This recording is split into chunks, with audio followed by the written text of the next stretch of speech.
NATO, যেটা আপনি বলছেন যে ন্যাটোর উপর যুক্তরাষ্ট্রের প্রেসিডেন্টের খেপা, উনি কার প্রতি খেপা না? যারাই ওকে নম নম না বলছে তার প্রতি উনি খেপছেন, এভাবে হোক বা সেভাবে হোক। একটা অনৈতিক যুদ্ধ, সব রকম ইন্টারন্যাশনাল অর্ডারকে অমান্য করে এটা আমেরিকা এবং ইসরায়েল ইরানকে আক্রমণ করেছে। মার্কিন যুক্তরাষ্ট্র একাই শ্রেষ্ঠ, একাই তারা বিশ্বকে নেতৃত্ব দিতে চাচ্ছে, তাদের প্রধান প্রতিদ্বন্দ্বী কাউকেই তারা রাখতে চাচ্ছে না। শিক্ষা নেওয়া, কোনো শিক্ষাই নেওয়া হয়নি, কারণ এরপরই কথা বলা হচ্ছে যে মানে ট্রাম্প মানে বলছেন উনি এই যুদ্ধ থেকে বোর হয়ে গেছেন, এটা শেষ হওয়ার সাথে সাথে উনি কিউবা আক্রমণ করবেন। কাজে কোথাও থেকে কোনো শিক্ষা নেওয়া হয়নি। যুদ্ধটা ৩৩তম দিন পর্যন্ত চলছে, আরো ২ সপ্তাহ ৩ সপ্তাহের কথা তিনি বলছেন। বিভিন্ন সময় নানা ফ্রেমে এই যুদ্ধ বন্ধের বিষয়টি প্রেসিডেন্ট আলোচনা করেছেন। অনেক কিছুই হয়েছে, অনেক ধ্বংসযজ্ঞ, অনেক অর্থনৈতিক অস্থিরতা, কিন্তু তারপরও যুদ্ধটা যদি বন্ধের ঘোষণা আসে সেটি তো নিঃসন্দেহে একটি সুখবর হবে, নাকি সেখানেও যোগ বিয়োগের নানা অঙ্কের হিসেব আছে? আমি ব্যক্তিগতভাবে মনে করি যে কোনো যুদ্ধই আসলে কোনো কল্যাণের বার্তা দেয় না। সেটা শুরুতেও যেমন দেয় না, সেটা সমাপ্তিতেও তা দেয় না।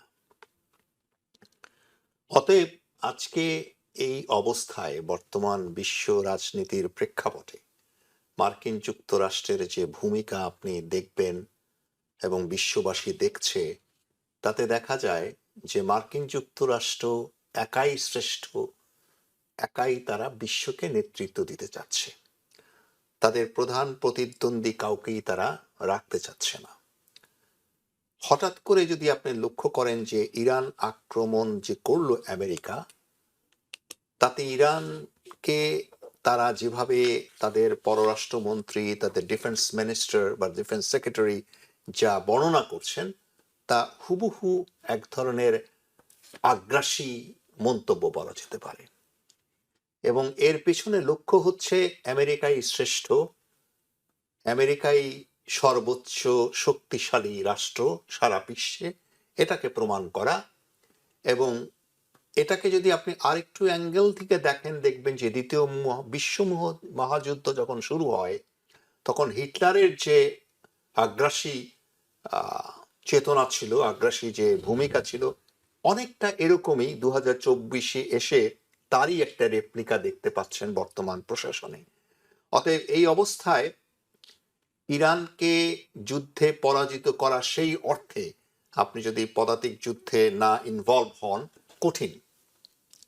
আমেরিকা দেখতে পাচ্ছে যে এই যুদ্ধ চালাতে গিয়ে তাদের বিশেষ করে বিশ্বে এবং দেশেও একটা ক্রাইসিস তৈরি হয়েছে, যেটা আমেরিকার সপক্ষে না।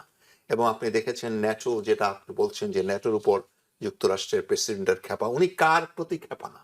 যারাই ওকে নম নম না বলছে তার প্রতি উনি খেপছেন, এভাবে হোক বা সেভাবে হোক। এখন তারা ন্যাটোকে দায়ী করে, যেহেতু অন্যান্য ন্যাটোর মেম্বারগুলো তার সাথে আসেনি, অতএব তারা চাচ্ছে যে এই ন্যাটোকে বাদ দিয়ে যুদ্ধ পরিচালনা করাটা অত্যন্ত ডিফিকাল্ট হবে, বিশেষ করে আভ্যন্তরীণ তেলের বাজারে। সেই পরিপ্রেক্ষিতে এখন চায়না এবং পাকিস্তান এদের মাধ্যম দিয়ে, এবং আপনি দেখেছেন কোথাও কোথাও নেতানিয়াহু চাচ্ছে যে চায়না এই যুদ্ধটাকে থামাবার জন্য একটা নেগোশিয়েট ভূমিকা পালন করুক। সেই পরিপ্রেক্ষিতে হয়তোবা, আমি এখনো বলি হয়তোবা, ডোনাল্ড ট্রাম্প 9টার সময় কি ভাষণ দেন সেটা কোনো পরিধানযোগ্য না। উনি এই মুহূর্তে যেটা ভাষণ দিচ্ছেন বা দিবেন, আগামী 1 ঘন্টা পর সেই ভাষণটা পুরোটাই অস্বীকার করতে পারেন। এটাই হলো ডোনাল্ড ট্রাম্প। অতএব বোঝা যাচ্ছে যে এই মুহূর্তে ডোনাল্ড ট্রাম্পের যে ইচ্ছা, সেটা হচ্ছে যুদ্ধে যদি তারা কন্টিনিউ করেন, তাহলে যে তেলের বাজারে যে অস্থিরতা হবে এবং মার্কিন জনগণের মধ্যে যে অস্থিরতা হবে, সেটা আগামী নভেম্বরের ইলেকশনে ডোনাল্ড ট্রাম্পকে সামাল দিতে অনেক কষ্ট হবে। সেই অর্থে হয়তোবা, আমি আবারও বলি হয়তোবা, যুদ্ধের একটা বিরতি উনি চাচ্ছেন, অথবা একটা বলেন না একটা দম নেওয়ার একটা চান্স উনি খুঁজছেন, সেটা নিতে পারেন। এবং সেটা নিতে গিয়ে উনি যা খুশি তা বলতে পারেন, যা খুশি উনি করতে পারেন। অতএব এটা যুদ্ধ যে শেষ হবে ওনার ঘোষণা দ্বারাই, তা আমার আপাতত বলে মনে হচ্ছে না। জি, অনেক ধন্যবাদ।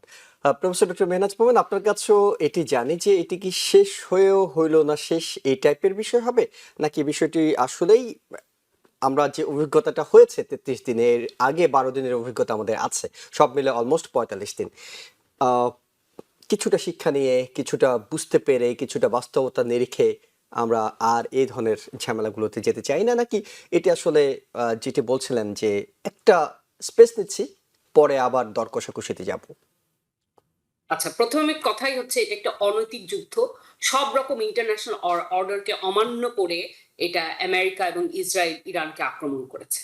আচ্ছা, ইরান কোনো শান্তি চুক্তিতে ইরান সাইন করবেও না এবং করা উচিত হবে না যদি না সেটা স্থায়ী হয়। এই যে আমেরিকা বলছে যে হ্যাঁ এখন আমরা পিছিয়ে আসবো, আবার আমাদের যখন দরকার আমরা যাব, এইরকম একটা যদি থাকে পরিস্থিতি, তো ইরানের কোনো মতেই এটাতে রাজি হওয়া উচিত না এবং ইরান হবেও না। আজকে ইরানের প্রেসিডেন্ট খুব সুন্দর একটি চিঠিতে আমেরিকা এবং ইরানের সম্পর্ক ব্যাখ্যা করে এবং কি কি এখানে মিসপারসেপশন আছে সেটা কিন্তু উনি আমি চিঠি পড়েছি আর কি, জি। মানে আমেরিকার জনগণের কাছে উনি পাঠিয়েছেন। হ্যাঁ, আপনারা যদি একটু আগে এই এই যে মাহমুদ রেজা ভাই যে কথাগুলো বলছিলেন ট্রাম্পের কথা, ট্রাম্পের উপর কোনো কথার উপরই প্রেসিডেন্ট ট্রাম্পের আস্থা রাখা যায় না। সেই তুলনায় আমরা ইরানের, যদিও ইরানের এই রেজিমের অনেক অনেক অসুবিধা আছে, হ্যাঁ, এবং তাদের অনেক ধরনের তাদেরও আপনার ক্ষমতা কেন্দ্রীভূত, তাদের নিজেদের জনগণের উপর তারা যে ধরনের অত্যাচার করেছে এগুলো অবশ্যই এগুলো অস্বীকার করার কোনো কারণ নাই। হুম, হুম। কিন্তু তারপরেও তারা যে ম্যাচুরিটি, যে স্ট্র্যাটেজিক ডেপথ দেখাচ্ছে সেটার তুলনায় আমেরিকা মানে আমেরিকার সাথে সেটার কোনো মানে তুলনাই হয় না। আর একটা যে কথা বলছেন যে শিক্ষা নেওয়া, কোনো শিক্ষাই নেওয়া হয়নি। কারণ এরপরেই কথা বলা হচ্ছে যে মানে ট্রাম্প মানে বলছেন উনি এই যুদ্ধ থেকে বোর হয়ে গেছেন, এটা শেষ হওয়ার সাথে সাথে উনি কিউবা আক্রমণ করবেন। কাজে কোথাও থেকে কোনো শিক্ষা নেওয়া হয়নি।